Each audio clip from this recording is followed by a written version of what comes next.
Akkam jirtu kabajamtoota daawwattootaa fi hordoftoota Oromiyaa Freedom Media dambalii gunguruu uummataa nageenyi keenya kabajaa bakkuma jirtanitti isin haa ga'u jedha. Urraan dhala 12 barkummaa 26 oduu guyyaa irraatiif qindeeffame kan isin biraan geenyu taati jalqaba irratti hangafoota oduu.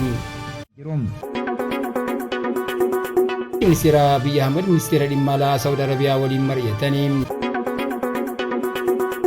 Mariin dhimma niikuleeraa Iraan waliin taasifamu akka itti fuunee taanaa'uuf ibsanii. Bakka qabeenyaa Manchester United godaantonni UK koloneeffataniiru jechuun mufii kaase. Naatoon waldhabdee Trump Greenlandiif dorgomuu isaanii salphisuuf ergama Arctic Center ifa godhe. Isinitti himuun kan isin waliin turu ani Gadaa Olaabuuti amma oduu bal'inaan. Muummichi ministeera Abiy Ahmed ministeera dhimma alaa Saudi Arabiyaa waliin mari'atanii. Ministeerri muummee Abiy Ahmed ministeera dhimma alaa Saudi Arabiyaa Faisal bin Farhan Al Saudi waajjira isaaniitti simachuun waliin mari'achuu isaanii miidiyaa hawaasaa isaanii irratti ibsanii. Dabalataa akka taanutti isiniif dhiyeessina.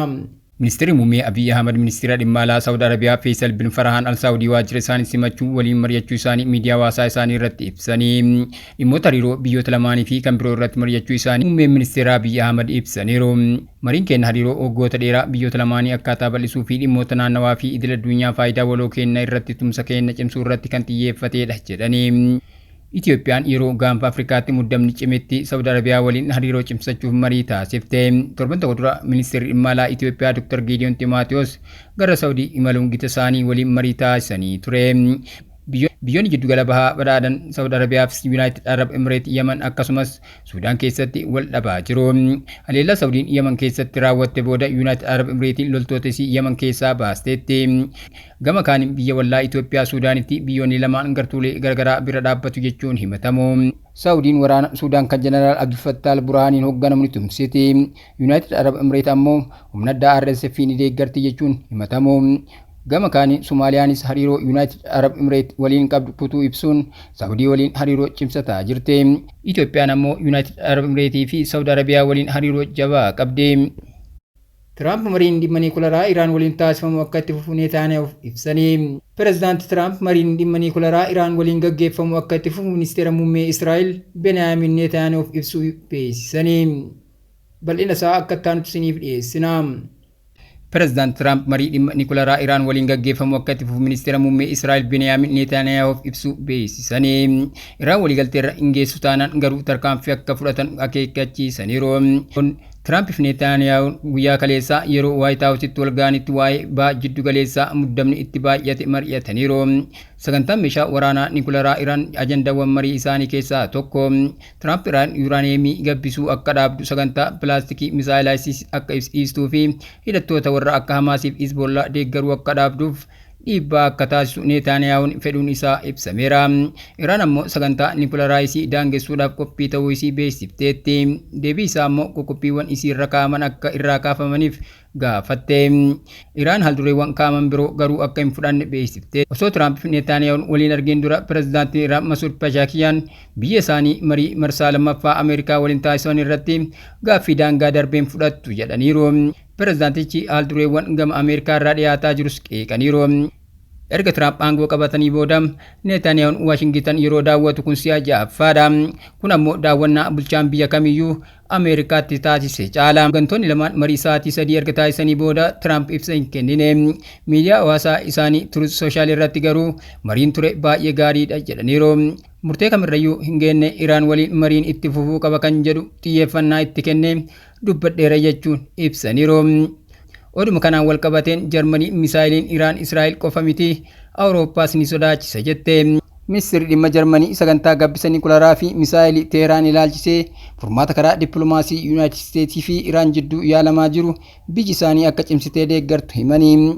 Juhaar Waadfuul walgahii ministeerota dhimma alaa biyyoota Eeshiyaa Berliin keessatti gaggeeffamaa jiru moggaatti dubbii dubbatanii sagantaan niikuleeraa isiitiin dabalataan sagantaa balastikii misaayilii Iraan Israa'elii fi Awurooppaaf sodaadha jedhanii. Dhimmi kun xiyyeeffannoo itti kenname falli barbaadame furmaan akka argamuuf fedhii kenna jechuun cimsanii dubbatanii. Torbanoota dhiyoo asitti Jarmaniin biyyoota Awurooppaa keessaa waa'ee mormitoota Iraan keessatti ajjeefaman irratti ejjennoo cimaa qabachuun ifatti dubbataa jirti.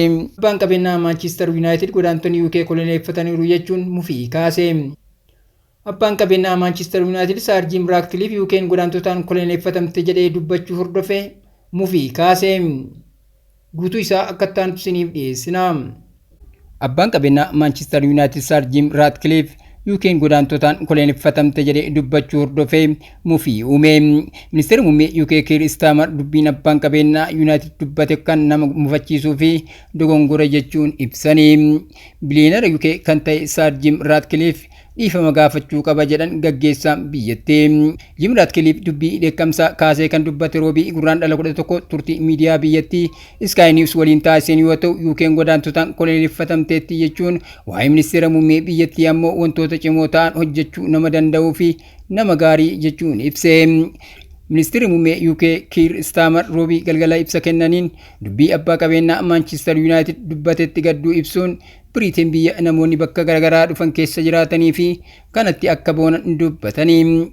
Gaggeessaa UK kun yaadni Jim Ratcliffe kenne ilaalcha warra biyyattii gargar qoodaniiti jechuun abbaan qabeenyaa Manchester United kun dhiifama akka gaafatus waamicha godhanii fi Jim Ratcliffe Sky News irratti dhiyaachuun yaada kenneen godaantonni miliyoona 9 faayidaa mootummaarraa osoo argatanii diinagdee ijaaruu hin dandeessu. Godaantonni lakkoofsaan guddaa ta'anis gara UK dhufaa waan jiraniif UK'n godaantotaan koloneeffatamtee jirti jedhee. Abbaan qabeenyaa Manchester United kuni ammoo maallaqni guddaan akka bahu taasisaa jira jechuun lakkoofsi uummata UK waggoota 6 hin guunne keessatti miliyoona 12 dabaluu dubbate. Bara 2020 lakkoofsi uummata UK miliyoona 58 ture, amma garuu miliyoona 70 galeera. Kana jechuun miliyoona 12 dabale jechuun lakkoofsi godaantota UK keessatti akkaan dabaluu ibse. Waldaa deeggartoota Manchester United dabalatee gareewwan hedduu yaada godaantota balfuu abbaan qabeenyaa kilabichaa kenne mormaa jiru. Waldichi ibsa karaa miidiyaa hawaasaa baaseen deeggartoonni kilabichaa kamiyyuu yaada Jim Ratcliffe kenneen akka hin mufannee fi wal bira akka dhaabbatan waamicha godhe. Gareen Show Racism the Red Card jedhu ammoo yaada tokkummaa hawaasaa balfuu fi sanyummaa leellisuuf iddoo kennuu hin qabnu jechuun morme. Ministeera muummee UK dabalatee namoonni siyaasaa biyyattii yaada isaa kana mormaniiru. Abbaan qabeenyaa Manchester United Jim Ratcliffe bara 2024 irraa kaasuun kilabicha dhibbentaa 27.7 bitee ture. Barruun Sunday Times jedhamu akka gabaasetti Jim Ratcliffe paawundii biliyoona 17 qabaachuun tarree dureeyyii UK keessaa sadarkaa 7ffaa irratti argama. Naatoon wal dhabdee Tiraamp Giriinlaandiif dorgomuu isaanii salphisuuf ergama Arctic Centerii ifa godhe. Dhaabbanni waliigaltee Atlaantikii kaabaa Naatoon ergama haaraa Arctic Centerii jedhamu kan Arctic keessatti argamuun waraana isaa cimsuu eegaluu isaa beeksise. Bal'ina isaa akka ta'an isiniif dhiyeessina. Dhaabbanni waliigaltee Atlaantikii kaabaa Naatoon ergama haaraa Arctic Centerii jedhamu kan Arctic keessatti argamu waraana isaa cimsuu eegaluu isaa beeksise.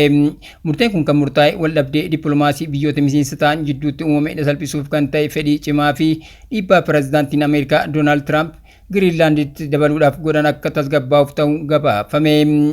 Arctic Centerii hojii waraana biyyoota michuu ta'an Arctic keessatti ajaja tokko jalatti walitti fiduu naannicha eeguu fi dhiibbaa Raashiyaa fi Chaayinaa guddataa jiru qolachuuf kan akeekedha.